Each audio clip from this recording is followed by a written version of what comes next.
여러분 안녕하십니까? KBC 8시 뉴스 시작합니다. 21대 국회 시작과 함께 여야의 강대강 대치가 이어지면서 민생이나 지역 발전 관련 법안들이 주목받을 수 있을지 우려가 커지고 있습니다. 이런 가운데 광주 전남 지역구 의원들이 저마다 총선 과정에서 입법을 약속했던 1호 법안의 내용에도 관심이 쏠리고 있습니다. 김재현 기자가 보도합니다. 국회 개원과 함께 치열한 정치적 공방이 예상되지만 광주 전남 의원들은 시급한 지역 현안을 해결하기 위한 입법을 예고했습니다. 고흥, 보성, 강진, 장흥 지역구의 문금주 의원은 농어업 종사자가 많은 지역의 특성을 고려한 기후위기 대책을 1호 법안으로 준비 중입니다. 국가환경재난기금법을 추진해 농어민들의 안정적인 소득 보장을 돕겠다고 강조했습니다. 기후위기라는 게 우리 농어민들이 잘못해서 된 게 아니고 정부 또는 전 세계가 어떻게 보면 잘못된 정책으로 인한 그런 사회적 재난 측면이 있기 때문에 수도권 집중과 지역 쇠퇴, 인구 소멸에 대한 대책 마련도 사정이 가장 심각한 광주 전남 지역 의원들의 우선순위입니다. 조인철 광주 서구갑 의원은 지역 특화 산업에 대한 정착을 돕고 일자리 창출을 촉진하는 법안을 가장 먼저 추진하겠다고 밝혔습니다. 지방이 계속 소멸돼 가고 있고 광주 경제도 계속 어려워져 가고 있는 게 사실입니다. 광주가 살아나고 전체적으로 국가 균형 발전이 이루어질 수 있으면 하는 그런 제도적 뒷받침을 할 수 있는 법안을 마련하겠습니다. 철강도시인 광양을 지역구로 둔 권향엽 의원은 제철 산업을 국가 첨단 전략에 포함하도록 하는 이른바 제철특별법을 가장 먼저 통과시켜 세계적인 산업특구를 조성하겠다는 계획입니다.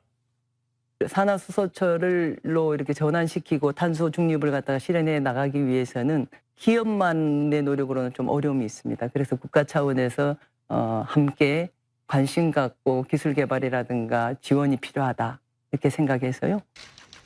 어느 때보다 격한 정쟁이 예고된 가운데 22대 국회에서 광주 전남 국회의원들이 지역 현안을 빠르게 해결해 나갈 수 있을지 주목됩니다. KBC 김재현입니다. 5.18 민주운동 사적지인 옛 국군 광주병원 부지가 화정근린공원으로 재탄생했습니다. 화정근린공원은 기존 공원 부지에 옛 국군 광주병원터 등 9만 6천 제곱미터를 더해 10만 7천 제곱미터 규모로 조성됐습니다. 광주시는 5.18 사적지로 지정된 병원 본관 등 역사적 상징성이 있는 건물 5개 동을 보존하고 기존 건물을 철거한 곳은 치유 휴식 공간으로 만들었습니다. 광주 광산구청이 5.18 민주운동에 헌신한 윤상원 열사의 이름으로 명예도로명 지정을 추진합니다. 광산구는 오는 17일까지 주민 의견을 수렴하고 있는데 현재는 윤상원 생가등이 위치한 천동길 15km 구간을 윤상원길로, 임곡로 13km 구간을 윤상원 민주로로 지정하자는 의견이 나왔습니다. 명예도로는 실제 주소로는 사용하지 않지만 도로에 별칭을 부여해 법정 도로명과 병행해 사용할 수 있습니다. 무안공항을 출발해 베트남 다낭으로 가려던 비에젯 항공의 비행기가 만 하루가 넘도록 이륙을 못하고 있습니다. 해당 여객기가 고장난 탓인데 항공사와 여행사의 미진한 대처에 200여 명의 승객들이 분통을 터뜨렸습니다. 조경원 기자가 취재했습니다. 무안국제공항 탑승 수속장에 모인 여행객들이 허탈한 표정으로 전광판을 바라봅니다. 무안을 출발해 베트남 다낭으로 갈 예정이던 베트남의 저비용 항공사 비에젯 항공의 비행기가 하루 넘도록 지연되고 있는 상황. 양가 부모님의 칠순을 맞아 여행을 가려던 가족들은 발을 동동 구릅니다. 저희 이제 어머님은 화순 그리고 저희 장모님은 여수에서 이렇게 올라오셔가지고 이렇게 가게 됐는데 힘들게 다 준비를 해갖고 왔는데. 해당 항공편은 어제 무안을 도착해 오후 8시에 다시 다낭으로 출발할 예정이었습니다. 하지만 무안공항으로 향하던 도중 기체 결함이 발견돼 인천공항으로 회항해 정비를 받고 있습니다. 밤 늦은 시간까지 기다리던 승객들은 뒤늦게 지연 통보를 받고 급히 귀가하거나 인근 숙소를 잡아야 했습니다.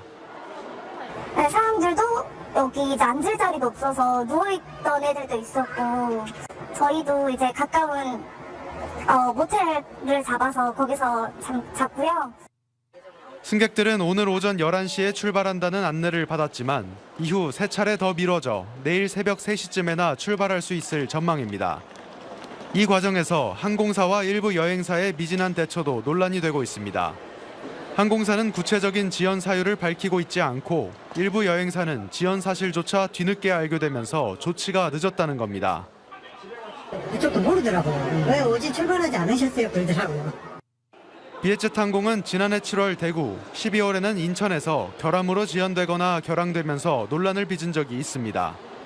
베트남 항공사의 배째라식 대응과 여행사의 미진한 대처로 오랫동안 계획했던 해외여행을 망치게 된 피해 승객들은 분통을 터뜨렸습니다.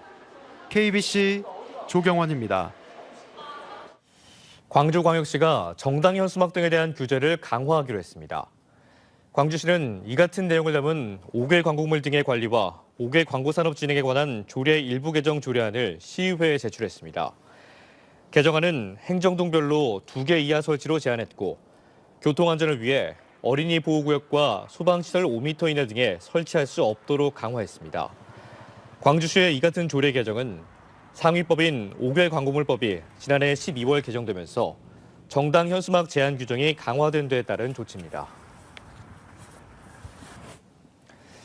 대학 구조조정으로 폐과되는 학과의 교수를 회피 노력 없이 면직한 것은 무효라는 항소심 판결이 나왔습니다.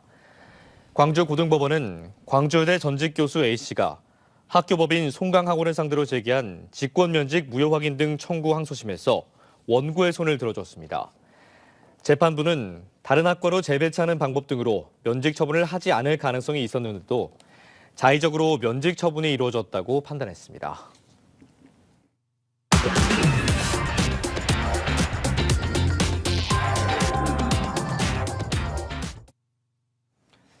네, 친환경 수변공원을 표방하는 부산 에코델타시티의 녹지공원 한 나무의 생육 상태가 불량하다는 문제로 논란이 있었습니다. 일부 공원 부지 토양에 대한 정밀 조사를 했더니 나무가 살기 부적합한 강알칼리성 토양인 것으로 확인됐습니다. KNN 최혁규 기자가 보도합니다. 수자원공사가 520여 원을 들여 만들고 있는 에코델타시티 내 공원 녹지 구역입니다. 앙상한 나뭇가지를 드러낸 채 말라 죽은 나무들이 심심찮게 보입니다. 이곳은 지난 2021년 입주가 시작된 에코델타시티 스마트 빌리지입니다. 입주가 시작된 지 벌써 3년이 넘었지만 보시는 것처럼 말라 죽은 나무가 곳곳에 방치돼 조경 관리가 제대로 되지 않는 모습입니다.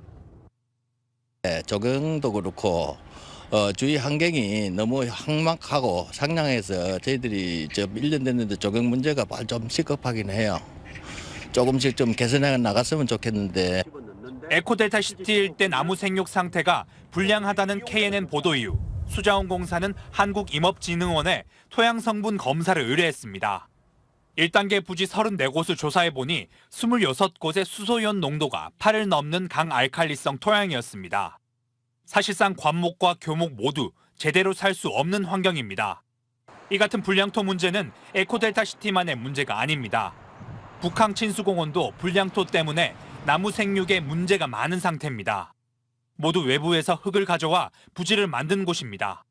전문가들은 토양 매립 과정에서 나무 생육에 적합한 흙인지 확인하는 과정이 없다고 지적합니다. 앞으로는 일반적으로 도로라든지 아파트라든지 이런 건물이 짓는 장소하고 공원이 들은 장소하고는 토양 매립이라든지 그런 기준을 좀 달리해서 식물 생육에 적정한 토양을 반입하는 것이 필요하죠.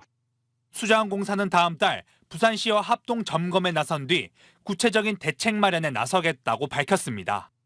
부산시는 불량토 문제가 해결되어야 공원 관리권을 넘겨받을 수 있다는 입장인 만큼 조속한 대책 마련이 필요해 보입니다.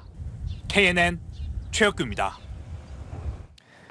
2024 대한민국 글로컬 미래교육박람회가 닷새간의 일정을 마치고 오늘 폐막했습니다. 김대중 전남교육감은 전남에서 전국으로, 지역에서 세계로 연결되는 미래교육의 현장을 직접 경험하는 장이었다고 말했습니다. 이번 박람회는 미래교육 콘퍼런스, 글로컬 미래교실 등 5개 섹션별로 다양한 프로그램이 펼쳐졌고 40만 명이 다녀간 것으로 잠정 집계됐습니다. 사행성 게임장 투자금을 돌려달라는 소송에 대해 법원이 해당 계약은 무효라며 반환하지 않아도 된다고 판단했습니다.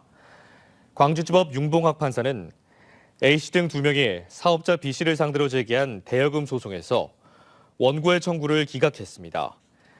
A씨 등은 매일 이익금 60만 원을 받기로 하고 3천만 원을 투자했으나 원리금을 받지 못했다며 소송을 제기했습니다. 재판부는 투자 약정이 사행성 게임으로 인한 수익 발생이라는 반사회 질서적 조건이 결부된 법률 행위로 무효라며 투자금을 돌려주지 않아도 된다고 판시했습니다. 전남 영암 대불산단 조선업 내외국인 한마당 행사가 오늘 영암 대불종합체육공원에서 열렸습니다. 조선업 종사자들을 위로하기 위해 마련된 이번 행사는 서남권 다문화 근로자와 주민 등이 참여해 전통 의상을 입은 각국 대표단의 퍼레이드를 시작으로 축하 공연과 미식 체험, 명랑 운동회 등을 통해 서로 친목과 화합을 다졌습니다. 광주 북구청이 지속 가능한 사회적 경제 지원 체계를 구축하기 위해 사회적 경제 민관 거버넌스 협의회를 다음 달 출범합니다. 이번 협의회는 사회적 경제 분야 전문가와 기업인, 구의원, 지원기관 간 협력 관계를 구축하기 위한 협의체로 실효성 있는 지원 정책을 위해 신설됩니다. 주요 역할은 사회적 경제 지원 사업 발굴과 사회적 가치 실현을 위한 기업 역할 제안, 지원 협력 사업 추진 등입니다.